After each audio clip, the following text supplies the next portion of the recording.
So, I was thinking about something here today. Rooster's going crazy out there. But farmer fixes, temporary fixes, I'm sure there's other terms for it. You fix something in the field, you think it's going to be temporary, and, you say, well, I'll fix it right, whenever I'm done, whenever it rains, whatever. The plan is to fix it right, but somehow if it's working,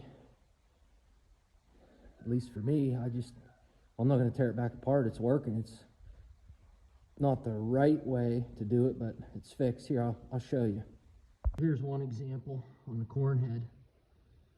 I think 3 years ago now, the snout, those bolts broke. It was just the snout was off to the side, and underneath it there's a chain that holds it on, kind of lets it come up.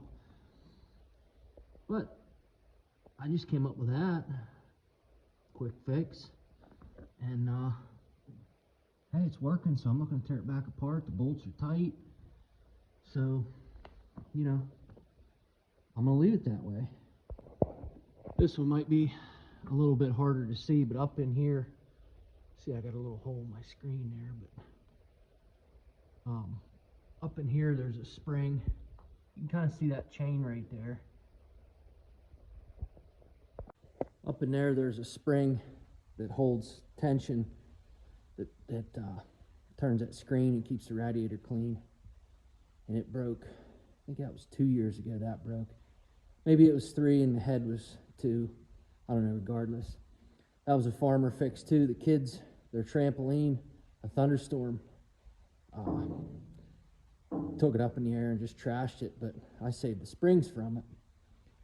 And that broke, so I called Deere, and they couldn't get me one. They said it was obsolete, whatever. So, piece of chain and trampoline spring, and it was working. And I did, source a spring there's a salvage yard not too far from here. I got one from him, but hey, the trampoline spring and the chain's working. Why would I tear it apart again? So, I don't know, maybe it's not the right way, but sometimes farmer fixes can last a long time, I guess.